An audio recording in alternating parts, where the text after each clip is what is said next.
What's up, guys? Welcome back to another episode of Behind the Facade. I'm your host, Gavin J. Gallagher, and on this podcast I explore the mental and emotional game often playing out subconsciously in your mind and the mind of everyone else in the real estate or property investment market.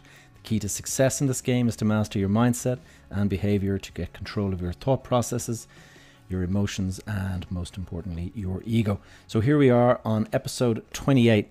Last week, I was speaking to Mr. Damien Brown of Standard Access, whose company has developed a smartphone activated lock for buildings, and very interesting to sort of hear how he's monetized access control and allow you to open and sort of close your buildings remotely, so you don't need to be there.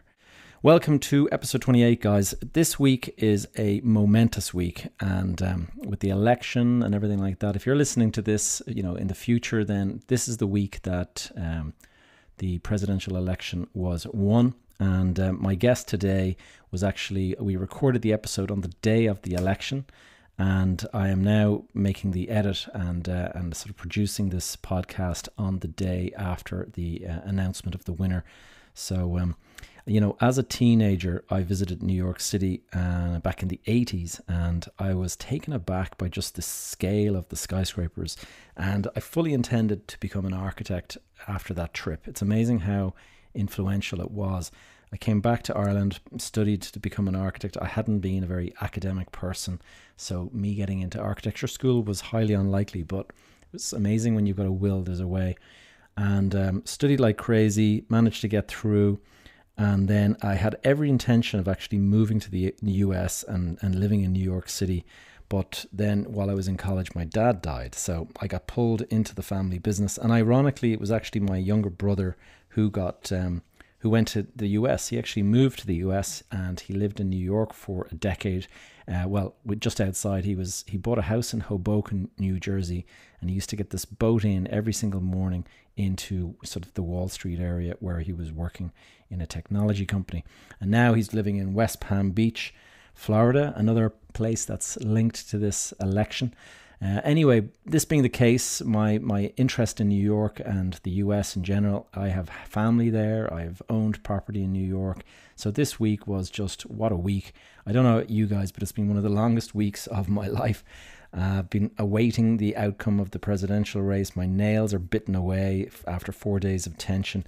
And so it was with great relief I found out yesterday at about 11 o'clock. Well, it was around 3 o'clock here in Ireland, or 4 o'clock thereabouts, and found out the news went across all of the news stations that Joe Biden and Kamala Harris had just won. So, sense of relief. As someone who has been watching the US for more than 2 decades, I just could not believe the damage that Donald Trump had been doing to America's international reputation. And believe it or not, as a teenager, I was actually a huge fan of Donald Trump. This was back in the 80s. The film The Wall Street was out. Gordon Gekko was, making these great statements that greed was good. And Donald Trump had built the Trump Tower. And I was super impressed with this huge skyscraper and his wealth and all of that. But as I got older, you kind of mature and you start to realize that, wow, there's actually more to the world than this kind of stuff. And I realized he was absolutely full of it, like obsessed with himself. But not just that, like the amount of horse shit that the guy basically sort of talked.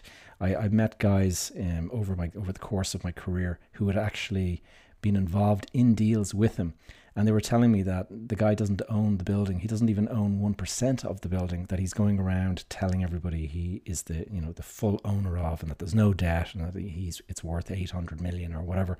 And all he did was just apply his name to it and got a fee for it, and the fee might have been a couple of million, but that was it. So it's incredible, and I just kind of ignored the guy and just stopped listening to him. But then when he became president and started denying climate change, climate science, and pulled out of the Paris Accord and all that, I started to get really worried that the guy could do some serious harm to the environment. And so anyway, enough of my rant. Given the week that we've had, I thought it was particularly apt to bring on a guest who is actually from the US himself, Mr. Duke Long. So Duke is a commercial real estate broker turned prop tech venture capitalist through his role as entrepreneur in residence at Second Century Ventures. Duke has his very own super popular newsletter and podcast, and that'll kind of become obvious in the course of this discussion today, because as opposed to being kind of like an interview, it actually becomes more of a conversation where he starts asking me questions and stuff. So Duke has been around commercial property and real estate for longer than a lot of our listeners have actually been alive. So tons and tons of great experience, and very much like myself, he's of the view that the real estate is long term, that you basically buy for your grandchildren, and also that technology is the answer to increasing the value of your portfolio. So look, without any further ado, please enjoy my conversation with Mr. Duke Long. Today we have Mr. Duke Long from New York City. Duke, welcome to the podcast. Hey, thanks. Thanks for having me on. I appreciate it.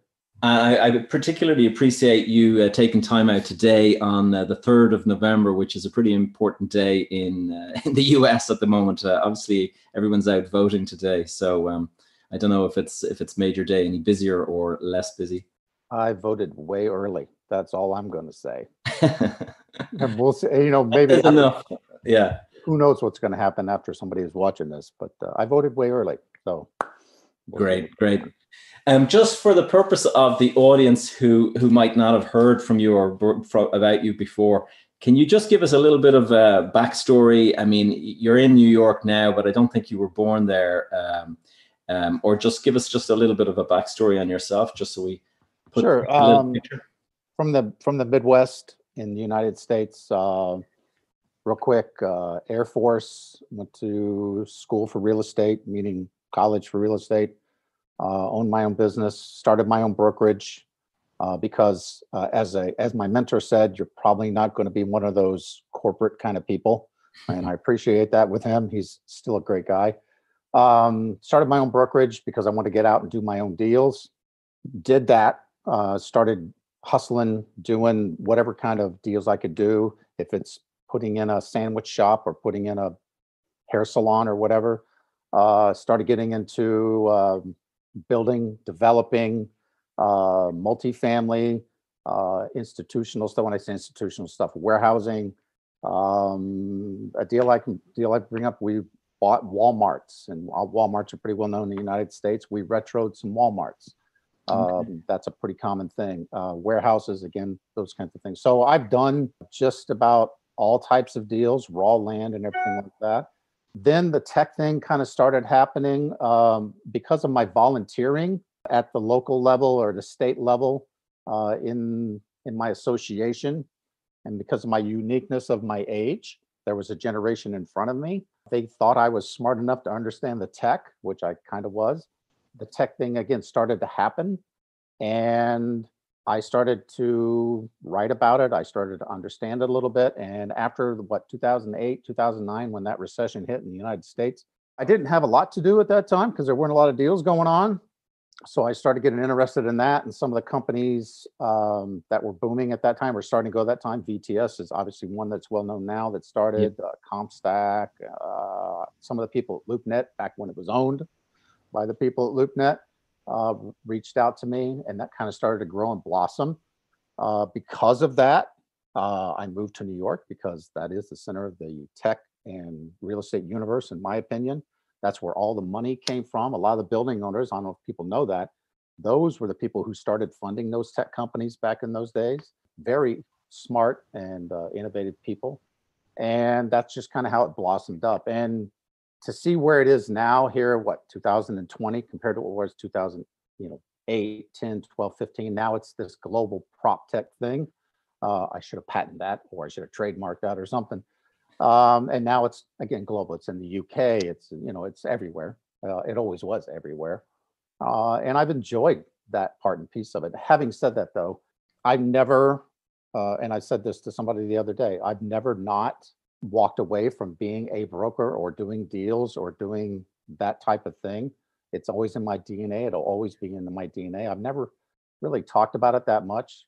The stuff that I write about is always tech related and relatable to the buildings and brokers and things like that. So that's kind of how it came from there. I'm much more relatable to a CCIM here in the United States or an SIOR. Some of those, what I call the the mini MBAs, or the cream of the broker parts of it.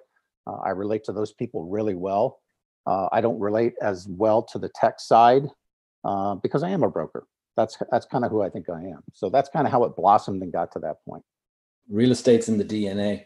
Without a doubt. Always has been, always will be. Yeah, I always joke, whatever at age, whatever I get, I'll be on the phone talking about real estate, some kind of deal or something, and I'll just fall over somewhere, It won't be tech. The tech's exciting and interesting. Yeah. Hopefully a long way away. Yeah. So tell me, just to go back over growing up, were there any, major influences that kind of guided you in terms of deciding to go into real estate school or anything like that? Like, what was the big influence in your life that time? I would say part of it was it just kind of came naturally for me. It was something that I just understood really well. A lot of the people that were in it, that I knew that were in the business, they encouraged me. I'll just be honest. The guys that I kind of ran around with, I could tell they made a lot of money, and that was an incentive to me. It wasn't like there was some kind of big outside influence or some big figure that I saw in that. As I grew up, I didn't grow up very, very rich or anything, or very poor, but those people, they encouraged me to get into it because they saw my hustle and they knew that they're like, hey, the guys that were out leasing and doing things like that, they're like, man, you're built for this kind of thing. And it was great. I could relate to it. And as I said, the schooling and stuff like that, it was not hard. It's just not hard. It just wasn't hard to me. So from an influence standpoint, I don't know if there was any one person or anything. I mean, there's some people that I admire or that I paid attention to, like Sam Zell, they call him the grave dancer. Oh, I love his attitude about everything. And stuff like that. He's so anti, but he's not. Some of those iconic figures that have built and done different things, that would be one that would come to mind, just because of some of the things they've done. In New York, there are some people actually that I've met that you have heard of that have built certain things because it's New York. And I'm not going to name any other names, but that's, it was just more, I would say, more localized than some of those people that have influenced me, that were professionals. And I think that were mentors to me that saw a little bit in me, and they're like, and in a good way, they're like, look, they wanted the business to be better. They wanted to get good people in the business. They weren't afraid of competition or anything like that. So I would say that was probably more influence than anything. And did you go straight from there into setting up your own business, or did you work for other firms? At the beginning, because of the laws, I kind of had to do it just a brief time. And it basically took me about a year, because that's the time that it takes before you can get your own thing set up. As nicely as anyone said, I was never going to be kind of a corporate type person. I love Big Green and all those big corporate firms. I understand that environment, but I just was never going to function well in that. I have my own ideas. I have my own thoughts. I can trust myself. I was going to do it on my own. Everybody that I've worked with at those firms are fantastic. I just was going to do it my way and go put my deals together and create and all that. And the mentor who helped me get there basically helped start Big Green in the area that I was in. So it was just that entrepreneurial spirit that I had. I was just going to be that way regardless. Yeah, without a doubt. And I just didn't want to be in that, okay, we're on the team, we're in that environment. And it's held me very well for a long, long time. Not everyone is built for the corporate life, that's for sure. And again, nothing but positives about those people in that thing. It's just not me. It was never going to be me. Yeah, I knew that from a long way back. I mean, setting up, how long are you in business now since you set it up? I think 2098. It's been over 22 years, I think. That makes me feel really old. Yeah, I've been doing it on my own for over 20 some odd years now. Yeah. And prior to COVID coming along, what was the big, you see obviously markets shifting in different directions. Were you involved in kind of every aspect of the market? When you say commercial, obviously it means a lot. It means warehouse, offices, it can mean retail. Did you just get involved in the whole lot, or were you specific in one area? When I started, as I said, I did anything and everything, no matter what. A transaction was a transaction and money was money. Down the road, as I got better, the deals got bigger. I would say I got in more into multifamily and more into student stuff and more into warehousing just because of the area that I was in. I didn't stay away from, but more of the corporate, high end office stuff. I didn't really do a lot with that just because that was just more of a institutional type play. I would say I was more in the mid-level stuff. It was just the people I could put together, the way I could do those deals. It was just better for me. And then the mid-market kind of stuff that I would do, those were the ones that were just a little bit more natural. Right. Again, didn't mean that I didn't do that. It was just more of something that I was, I could go, hey, get X amount of land and we're going to go do X amount of warehouses. We're not going to do 200,000 square foot tilt up warehouses. We're going to do mid-market warehouses, right? There's a certain level of market that we could do there. And the guys that I were working with, all of them contractors usually, I was a real estate guy for them. And they're after me again now. Now that they have grandkids, they want to have stuff for their grandkid. We're back around again. So that was just a more of a natural thing for me. And also, again, it had to do with the geographic area that I was in. I'm, not being in New York, so we're not going to go do walk-ups, right? We're going to do that other types of stuff. So it's just a more natural thing. Right. And when you're working on stuff, would you work on the occupier or the landlord side? Would it be a little bit of both? Both. Again, it would depend on the deal. I would say on the landlord side, ironically, a little bit less, only because, again, defined by the relationships that I had, it was a little more the occupier side, just because of the nature of the deals that were or that went that way. Those people would come to me more for representation than it would be on the other side. Having said that, again, some of the times on the deals that I were doing, I would be the landlord side. So I would do that. So I would say it would be probably more 70-30 that way. I didn't try to make it that way. It just kind of happened that way. And it worked out really well.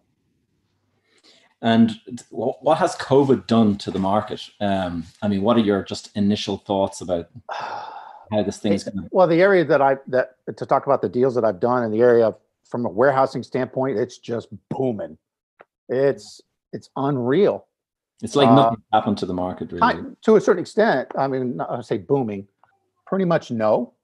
From a retail standpoint, obviously, it's hit it really, really hard. And again, it depending on a certain lifestyle, that has been devastated. Restaurant been devastated. I think that's pretty much across the board. The multifamily stuff still doing really, really well. And I just had dinner with a good friend of mine who's in the residential stuff. He said it's the busiest he's ever been. And he said he actually feels a little guilty. He said everybody is, unfortunately in certain financial situations. He said he's literally hiring people. I know that's not commercial, but that's driving a lot of the stuff around it. Yeah. Construction and all the other stuff around it. They almost can't keep materials. So that's driving a lot of the commercial. And again, that's geographic as much as anything. So the kind of stuff that I'm dealing with is doing pretty well, doing really well. The other stuff that I've seen that I've dealt with, a lot of it is doing the refi, the finance, because the interest rates here in the United States are just historically ridiculously down. A lot of people want to try to get out and put some stuff up because you can almost have it sitting just because of the interest rates, which I know with your background, you understand some of those things. So that, I would say it's from a job standpoint, it's been tough on some of those things. The rent control, I realize there's some things going on. Some of the stuff that I've done is around colleges. That's where a lot of the COVID is because you get 40,000 kids between the ages of 18 and 23. What's going to happen? Yeah. It's ridiculous. So student housing and things like that.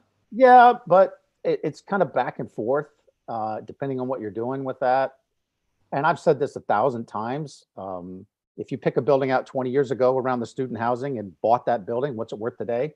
And if you bought that same building now, what's it going to be worth 20 years from now? Yeah. It's just, real estate is time.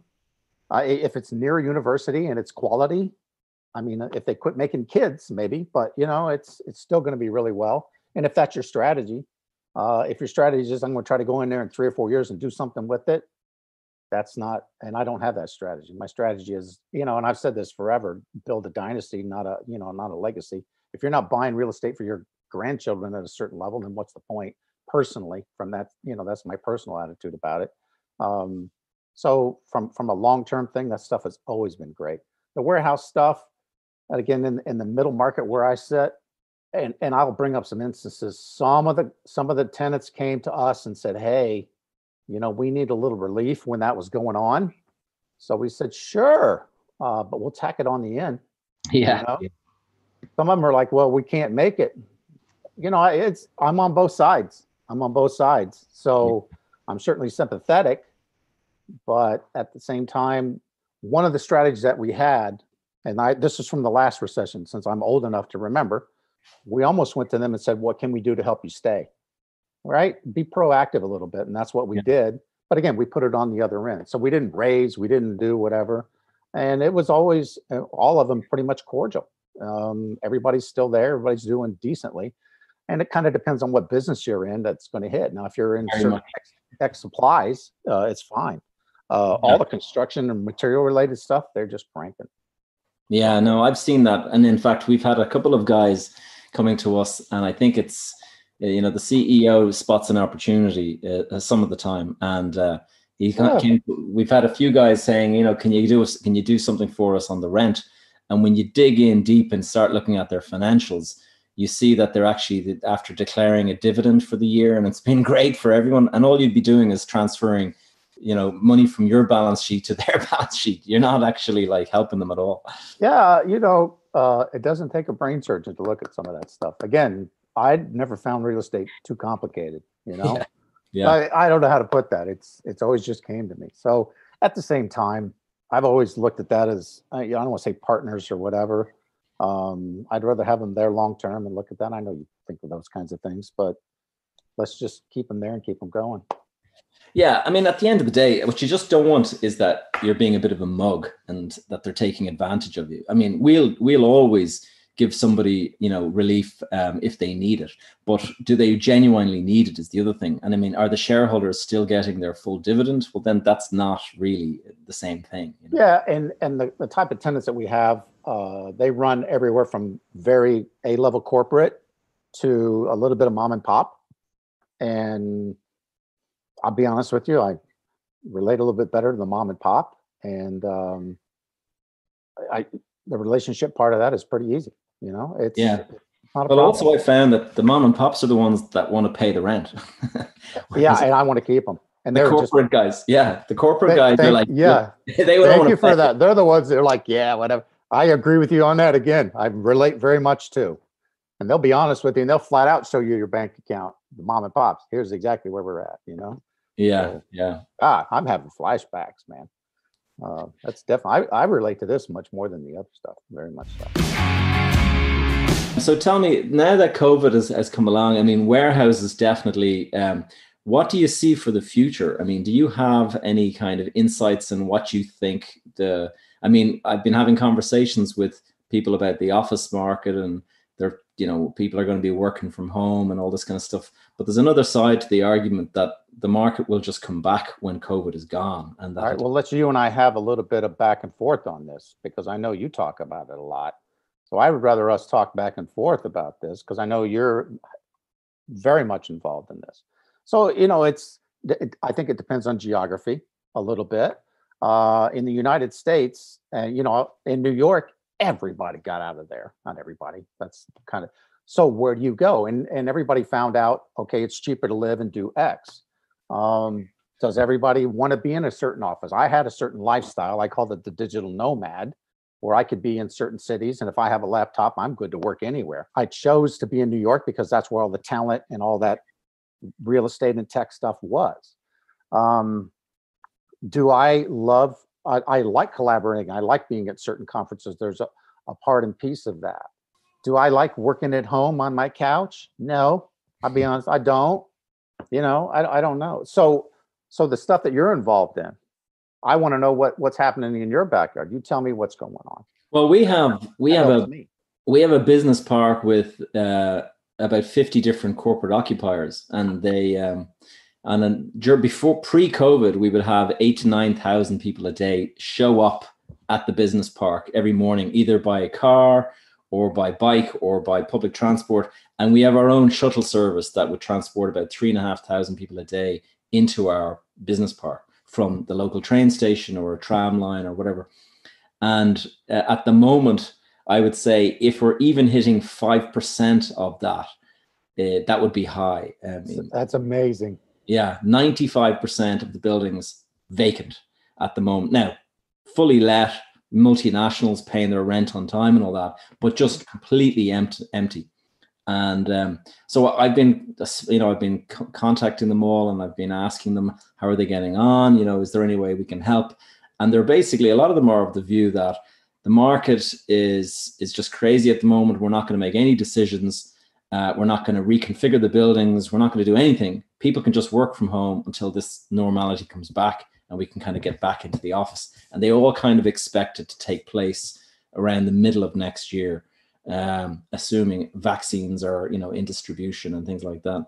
Well, do you think that, does the environment need to be different? Was the environment bad to begin with? Okay, in New York, I was in New York in a lot of offices and a lot of buildings, all these startups, all these companies I was around, and they had the whole startup vibe and a lot of corporate offices, with the kitchens and the cereal in the tubes and the free beer, the free beer, bad beer, by the way, and all that kind of stuff.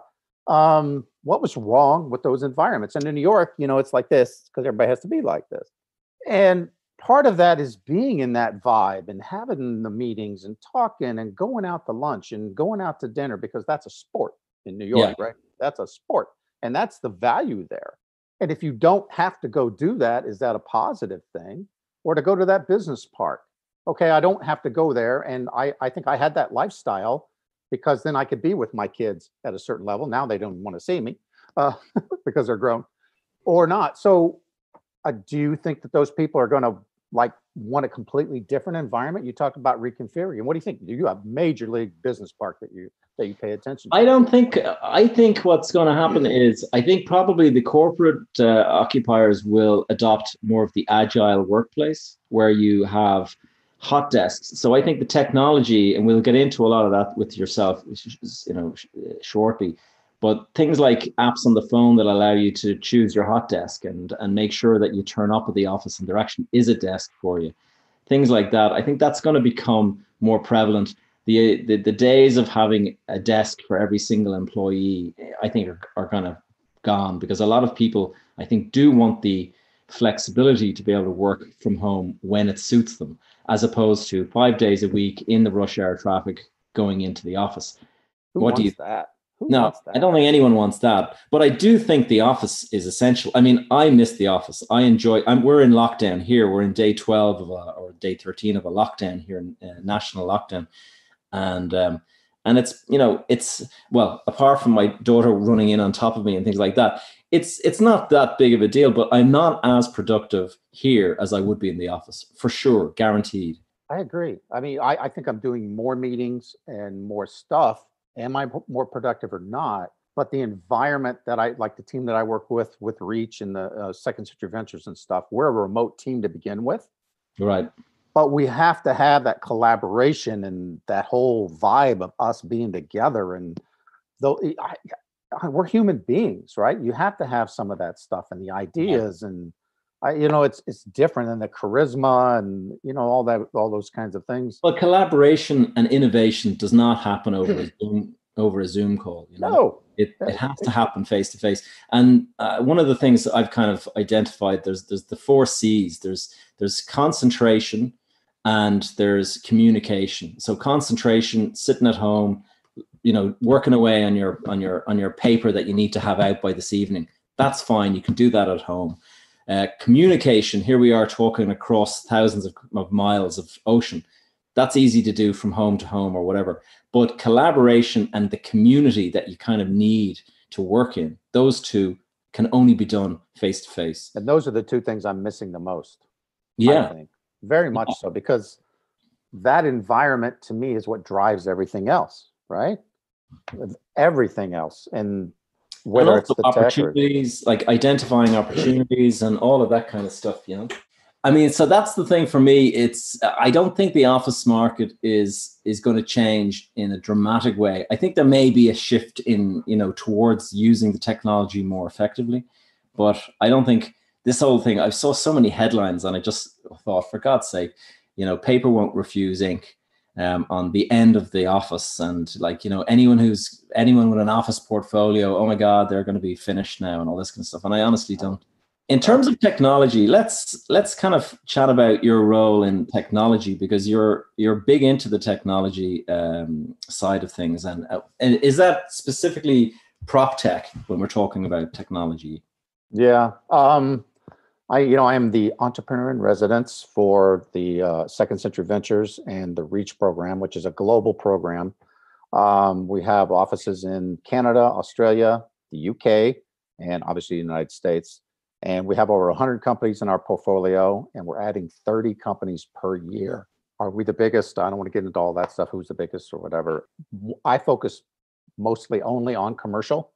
Occasionally, I'll pop around some of that. So the entrepreneur in residence, what is that? My job is to help assess and help these companies grow, help these companies integrate, help these companies collaborate with each other. So I look at a lot of technologies that are basically in and around commercial real estate. Is it transactional? Is it broker related? Before I got on this call, I was watching a demo with a company out of Germany for building automation and all the stuff that goes on with the building. And that's pretty normal for me. So there isn't too much of that stuff that I don't see or I haven't seen. And are we going to invest in them or not? So that's what I help that company do. So as I mentioned before, when the recession hit the last time, that's kind of how some of this stuff started to go, because I was around that wave of. Now there's literally billions and billions of dollars that are into this. And now there are some of these building owners, monster building owners in New York and around the world are starting to put billions of dollars into these companies because it's efficiencies. I could go on to all this kind of stuff, but that's the role that I have there. And it's something that I don't know how to put it. I really enjoy dealing with these entrepreneurial people, trying to help them get their little idea, little company to X. And within Second Century Ventures, we have companies that are 3 or 4 people just kind of getting going, all the way up to DocuSign is in the portfolio. Or was Oh, really? Wow. An IPO. Yes. They're Wow. doing really well. So I'm a client. Yeah. Well, thank you. I think most of the human race has been lately. They're Yeah. Yeah. So that whole spectrum, but most of that the companies that we focused on are a little bit obviously more early. It took DocuSign 10 years to get or longer to get where they're at. So that's kind of been my focus there. And is there any particular segment of that, or is it just? I mean, obviously if you're buying adding 30 companies a year, then it's across the whole gambit of prop tech. It's pretty much. I mean, I'm just curious. I mean, is there any particular area that is quite groundbreaking? I mean, since COVID came along, obviously, remote working and being able to sign a document remotely and all of that is becoming more and more relevant. I expect blockchain will become a thing where you can start buying, selling property an awful lot easier, more efficiently. I don't know about that. Well, I mean, here in Ireland, you got to get documents that are 100 years old, and it's like there has to be this chain of ownership. And so, do you need blockchain to do that? No. I guess. I mean, it's the ability to. You can digitize it. Yeah, right? To digitize it, I guess. Yeah. Okay. So to answer your question, there are so many parts and pieces of commercial real estate. Okay. Again, take the building itself and everything that goes along with making that building function, or the sustainability of that building, or putting that building up. Just on the construction side, I think, and again, I want to be careful how I get quoted on this, but we have to build the equivalent of Manhattan, the square footage of Manhattan, every month for the next 20 or 30 years just to keep up with the population, right? Wow. And to put a building up, as you know, because of the office park, how wasteful is it to create a building? Yeah. It's ridiculous. So just the process of putting that building up, how efficient or how much more efficient could we be to do that? How much money is there just there? Okay, just there. And to run that building, and as you would know. Now let's take the transactional side of that. Okay. How can we work that process from the fact I discover I want to purchase that building to the end of purchasing that building, the transactional part? You have the broker part of that. There's only so many things you can do with that. But just in the United States, just that part of, I think, and again, I'll be careful how I get quoted, but that part of our economy is maybe bigger than most countries' entire economies. Yeah. So how can we make that process more efficient? How can we make that, I'll say, better? Just simple things about documents, as you mentioned in Ireland, where you have to get 100-year-old documents. Why isn't every one of those digitized? How much information and data can we pull out of that? Why isn't that document already standardized? I could go on and on. To answer your question about innovation and things like that, there's a company having a portfolio. They will go to your building, depending on how big it is or where it is. They will put solar on your building for you and pay you to do it. You're like, well, that sounds great. That sounds great. They're like, yeah, we'll do that. And you're like, well, how does that work? And they're like, well, let me show you how.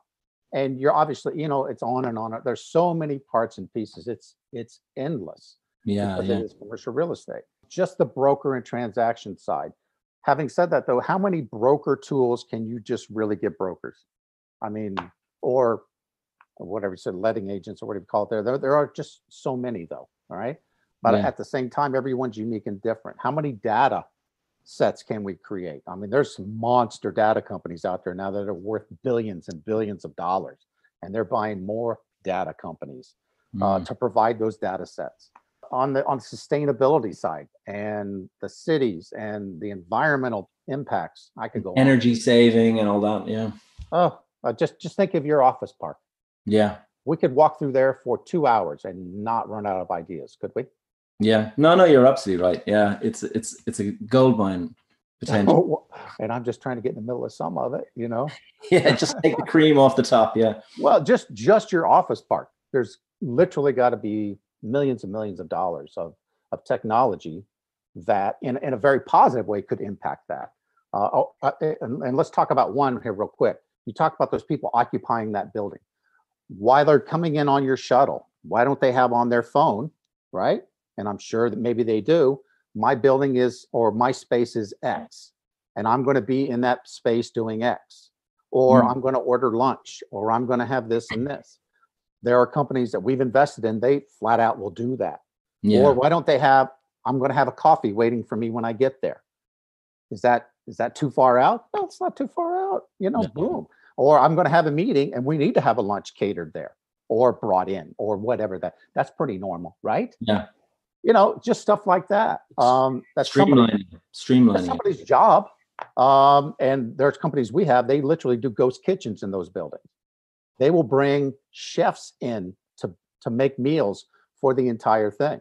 And they are making some money doing just that, even in residential blocks in Chicago and things like that. So just one structure, how much money is that? Every individual in that office building is a source of revenue. And how much are you not making from them? Yeah, it is. It's fascinating when you dig into it like that. I mean, I've heard them talking about data and, that's going to be the next oil boom is going to be the data boom, collecting it. And I actually... What with it? And doing what with it? Again, yeah. So you have all those people, thousands of people in your office park, and all you're doing is making money from the lease, right? That's it? Yeah, I mean, there could be other areas where you're kind of gleaning cash here, there, and everywhere. Isn't it? Yeah. How much is every one of those people they are consumers. And from the minute they walk out their door until they go back to their door, Starbucks is making money from them. Everybody, but not you. So again, some of the building owners in New York, to them, that's a natural thought. Because some of those are so vertical that they have schools in there, they have grocery stores in those buildings. Yeah. So to them, it's a natural thought. Yeah. I know I can see how that would. I mean, certainly one of I talk about pivotal moments in my life. And in 1984, I went to New York with my mother and father on a family holiday. We were going to go to Disney World or something like that. We stopped off in New York City and we spent a night or 2 nights in New York City. And I can remember going out as a teenager and looking at the skyscrapers. And at that point, I made the decision that I wanted to be an architect when I grew up, because these skyscrapers are so impressive to me. And fast forward to today, and I see those. I actually think it was one of your posts on Twitter or something, and it's those towers that are being built, the big tall ones looking over Central Park. I mean, I remember you said something about that. I was walking up. I hang out. Well, I did hang out right at. I'm having a brain moment. Rockefeller Center. I would hang out there, and I walk up Madison there, and I just happened to look up in 57th Street. You know, they call it Billionaires Row. They have those skinny towers. Yeah. And even for me, I was like, man, those things are monstrous. And they are literally thousands of feet in the air, and they are this big. Yeah. And when you walk next to them, I can't imagine. Those things are not that wide. So they are. I think the tallest or the thinnest one is 1 in 24 is the scale. I mean, that's incredible. And I've been in it, and you can almost, you're like, wait a minute. Yeah, it's waving. Is this thing? I'm like, I don't know if I can live in this thing, man. And you're back and forth, but it's all inspiring, and it's amazing. And the money to get in those things is crazy, but you can see how the data in something like that is so critical in every aspect. I mean, even the structural data that you get, like the amount of weight, swinging in the wind and stuff like that. Well, they have those dampers. I think, they don't show them, but they have the dampers like every X amount of feet. And we had a tour because I know people, and we're in there doing all the stuff, and it was fascinating to see. And I'm not afraid of heights or anything, but we got up there, and I was like, man, we're way up there. Yeah. The Freedom Tower, we were way up there. And, it's an amazing view. And I'm like, I don't know if I could live all the way up here. It's really cool, though. Freedom Tower is very stable. So it's just mind blowing. And of course, somebody, I think from the UK said, well, that's America and your whole whatever. I'm like, yeah, that is maybe who we are. But it's awe-inspiring. It really is kind of cool. But then right next to it is some little Chinese restaurant that's, God knows what is that building worth, right? Yeah. Literally right next to it is a Chinese restaurant that's like this. So I don't know. It's but yeah, you're right. What did it take to put that thing up? What did it take? Yeah. The technology, all that kind of stuff, the money. Some of those people are holding those buildings they've held them for 40 or 50 years before they put stuff up there. That's their strategy. Yeah. Never not fascinating. That's for sure.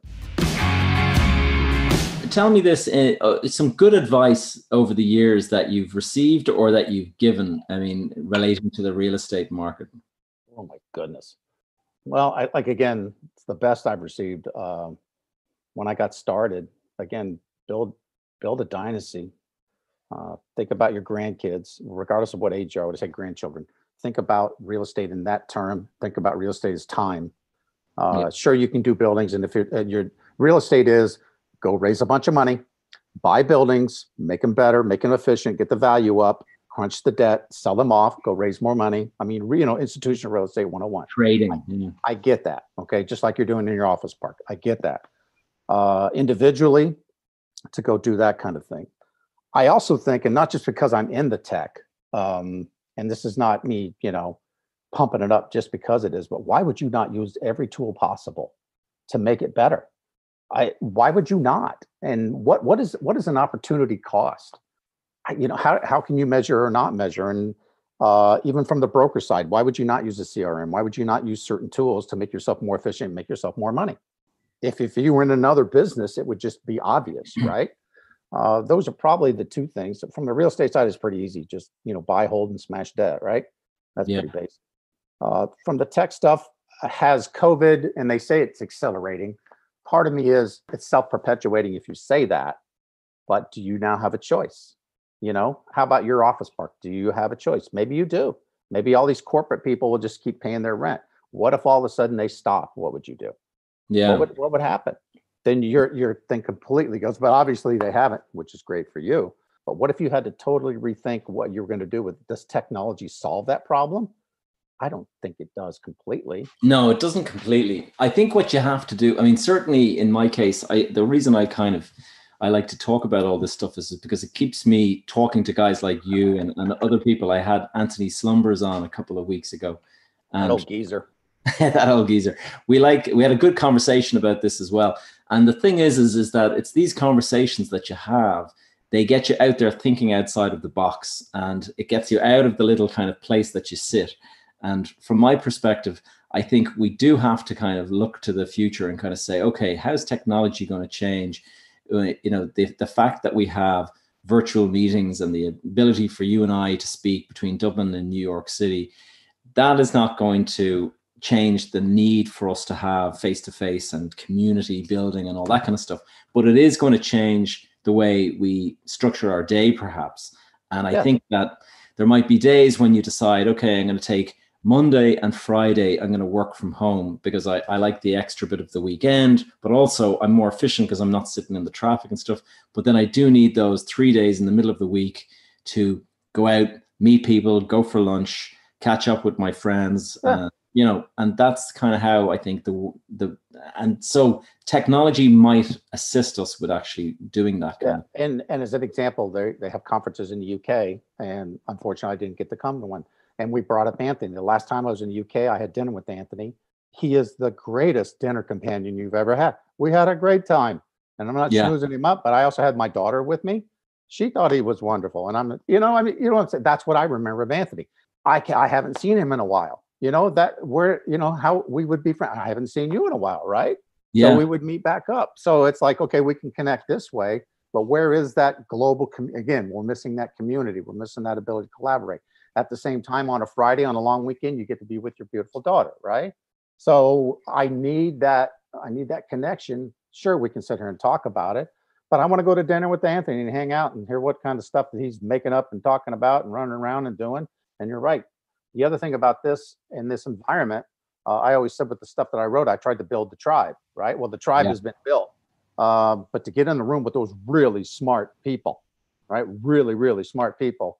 And say, oh, wow, I didn't think of that, or that's amazing, and this and that. And, that's helped me so much over the period of these years. Am I smarter than? Absolutely not. That's one of those classic things. You got to get in the room with that. So for people to go back to that office, that's the whole thing. And the thing that we talked about, some of these CEOs about, it's better, I can have more control. Nope, I don't. I don't have a boss. I'll never have a boss. I am the boss. In my environment that I have with the Reach program, one of the companies said, well, who do I talk to in the certain structure? I said, me, and obviously there's certain structures there. And I said, if you talk, I'm the one, I make the decisions in that, which everyone should be able to do that, right? Or you would hope so. That's why you hire those people, right? Otherwise, why would you need them? So those parts and pieces are there. I agree with you very much. Who wants to be in their car 2 or 3 or 4 hours a day? And I have a bunch of friends who come in and out of Connecticut on those trains and stuff. Who wants to do that every day? Yeah. I don't miss, and I did it, and it might be because of age or whatever, busting my tail through Penn Station and doing all that stuff and Grand Central. That stuff wears you out, man. What's it worth? I don't know. Maybe this is, I want to say a positive. There's not a lot of positive to it, but maybe it's made us come out and do this, because I would much rather have that kind of environment. I think, 3 or 4 days, I'll be in New York and I'll do X, but then I'm out here doing whatever else. Does that make me better and more productive?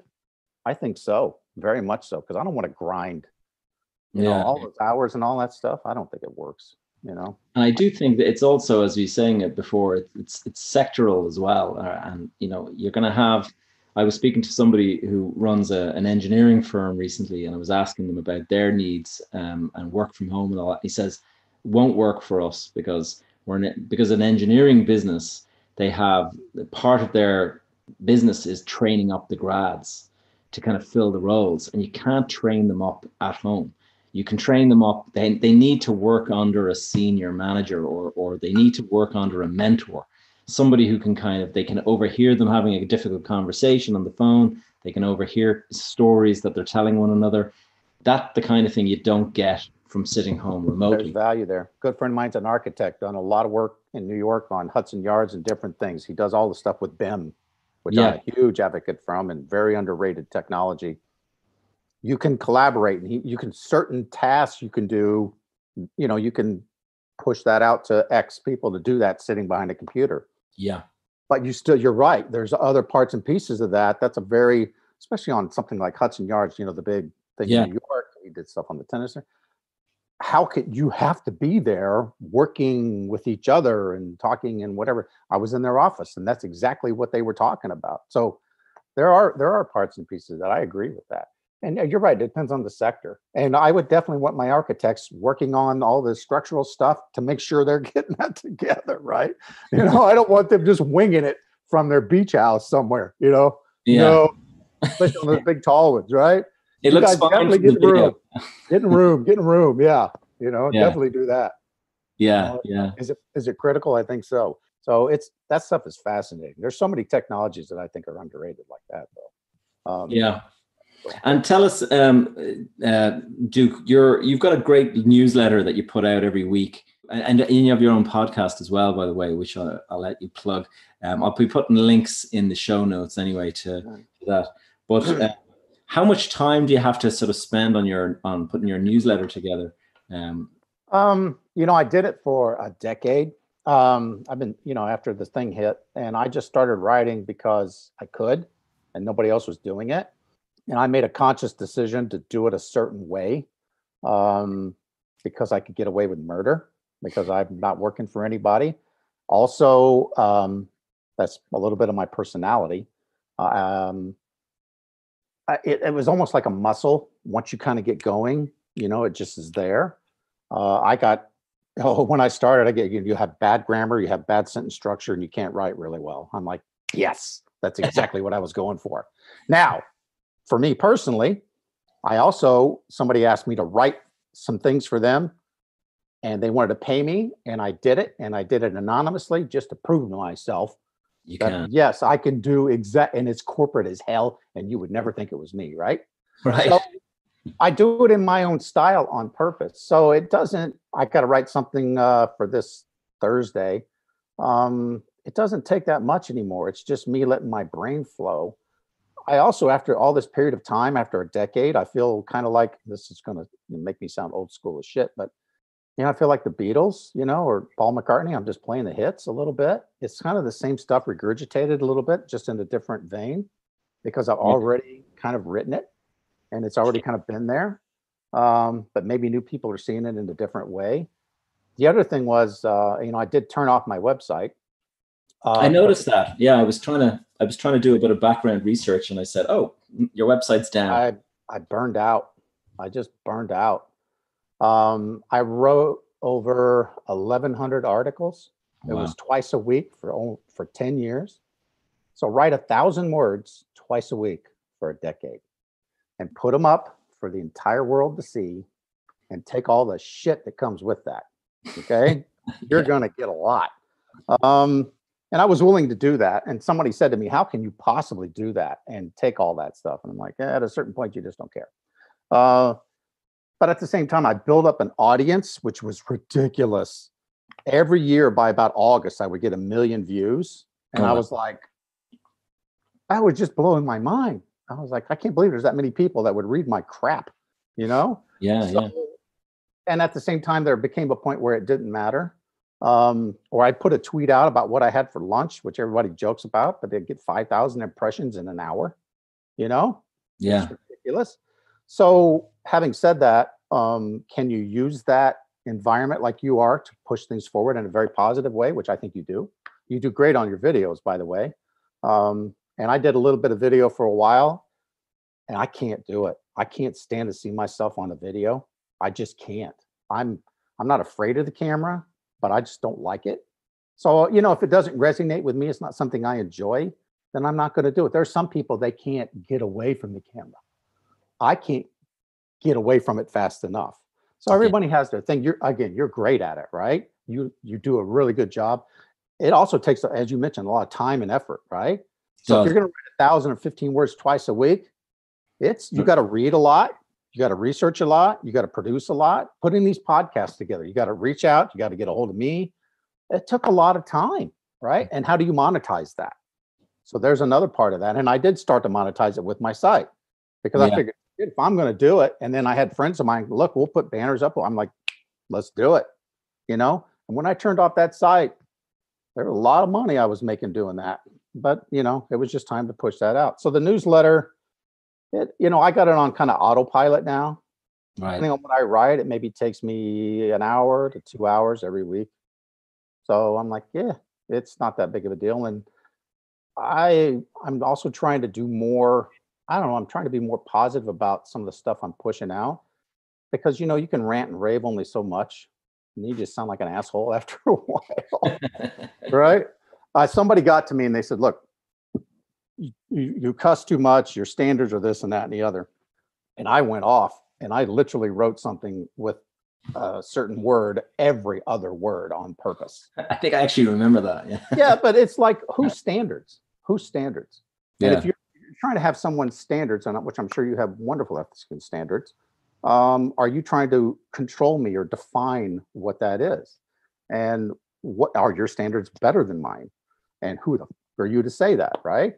Yeah. So, and who else? And I've had so many positive responses from the fact that people are like, you just say what everybody else is thinking and you get away with it. I'm like, well, if I worked at Big Green, I would not. And here's something somebody said to me, and I can't remember who said it.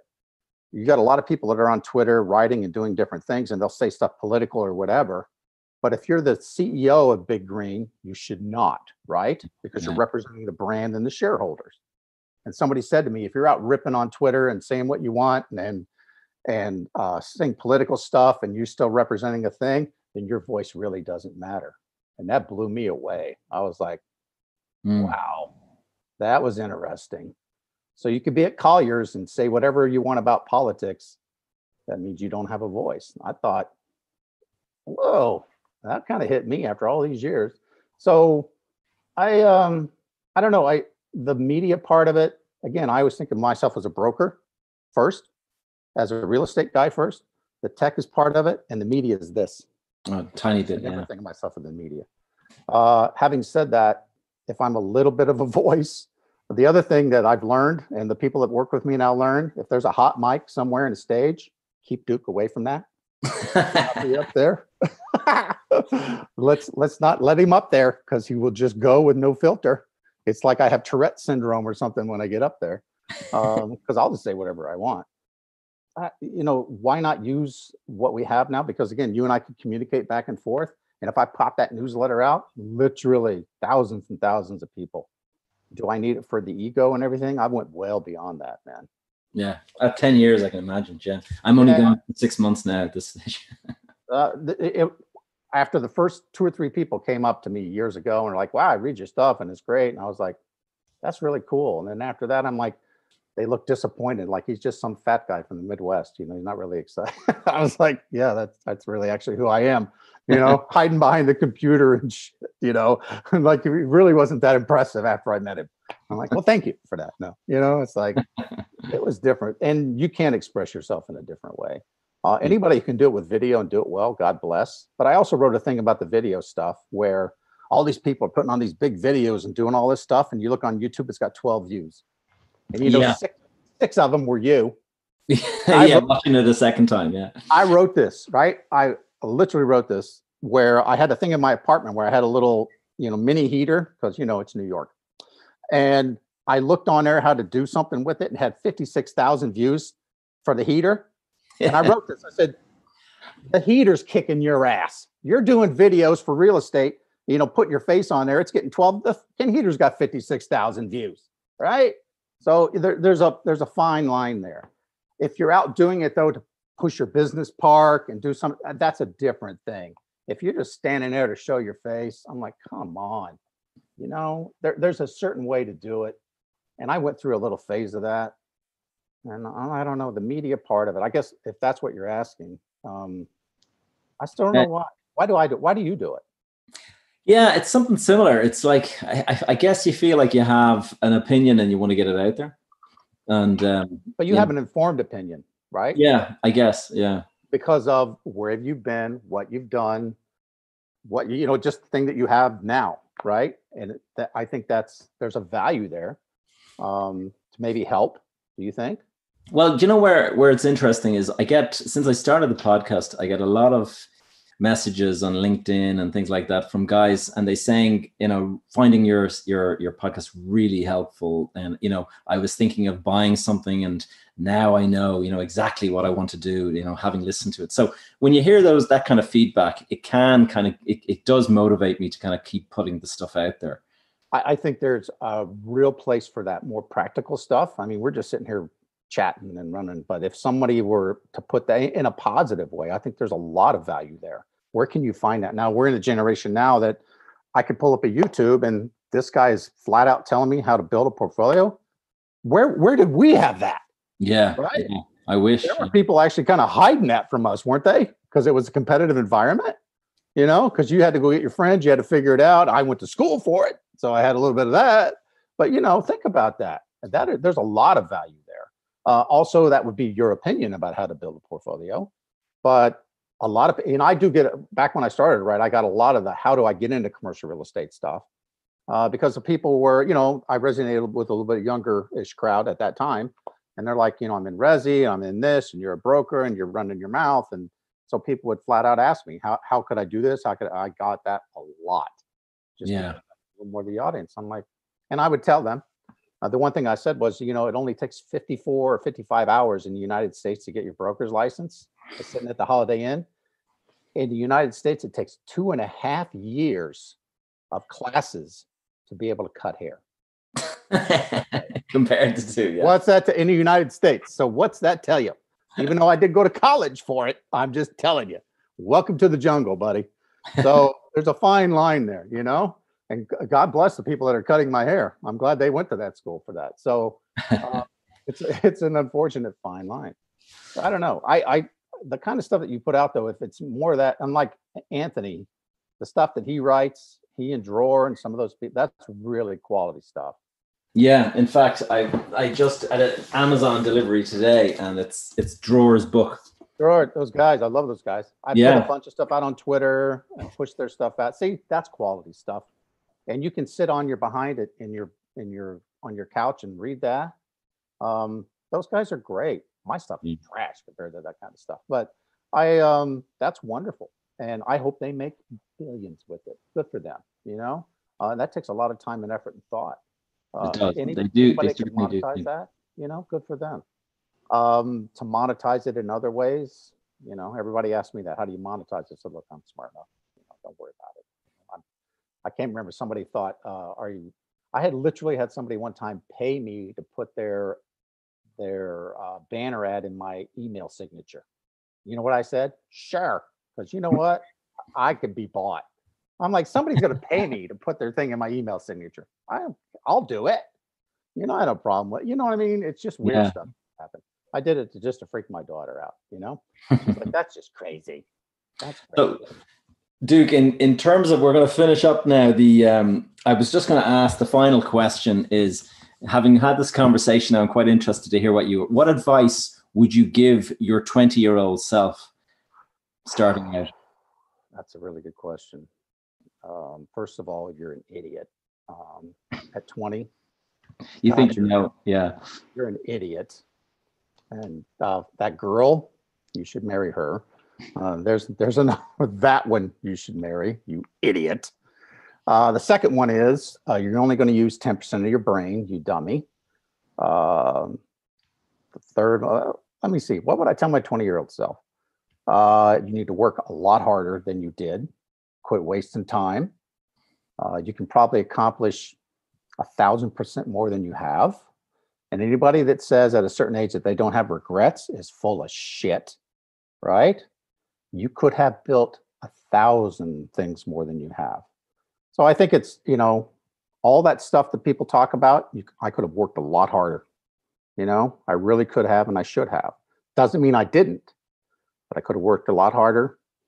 I should have networked and built better relationships earlier. My 20-year-old self, I already said marry that one girl. Stay away from the booze. Stay away from the booze. Take better care of yourself. And the other thing I'm going to tell my 20-year-old self, you still are going to suck at golf. You still are going to suck at golf. I don't care how many lessons you have. your short game is still going to suck.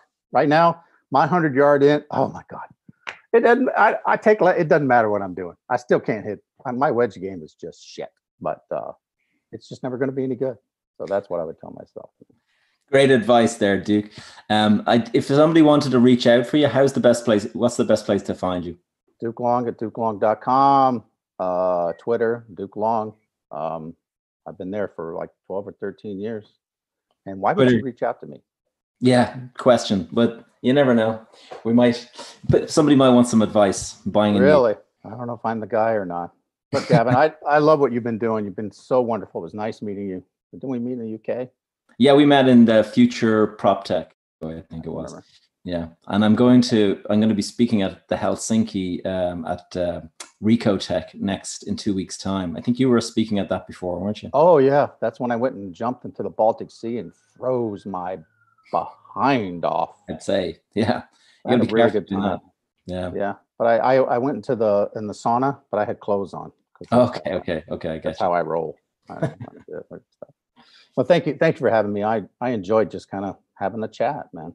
Great to see you, Duke. Thanks a million, and I hope to see you again soon. All right, thanks a lot. All right, guys. I hope you enjoyed that discussion with Duke Long, and nice long one. That's the end of episode 28 of Behind the Facade. Please check out the show notes for all the links to the stuff mentioned today. Quite a lot of stuff mentioned. Also, I've put a link to the episode that I had with Anthony Slumbers. Thank you so much for listening. To any new listeners who've joined the community, please check out the Facebook group. It's called Behind the Facade Community. And in that group, you can connect with me directly, ask topics, questions that you'd like to be covered in future episodes. Please check out my own website, gavinjgallagher.com/go, and that will bring you straight to the sign up for my newsletter or my email list. Now, I can assure you I do not issue regular emails because I find them a bit spammy, but in my case, usually I just send out something that's important, like reference to my new book, which is coming out soon. If you found this episode useful, please consider leaving a quick review or a 5-star rating, and because it really helps with the algorithm and just gets the podcast out there in front of more people. You can connect with me on social media using the handle Gavin J. Gallagher. And you can also find I have a good deal of video content on my channel, PropTech TV, all one word. So guys, that's it. Until next week, I wish you all a great week and good luck to you all. See you soon.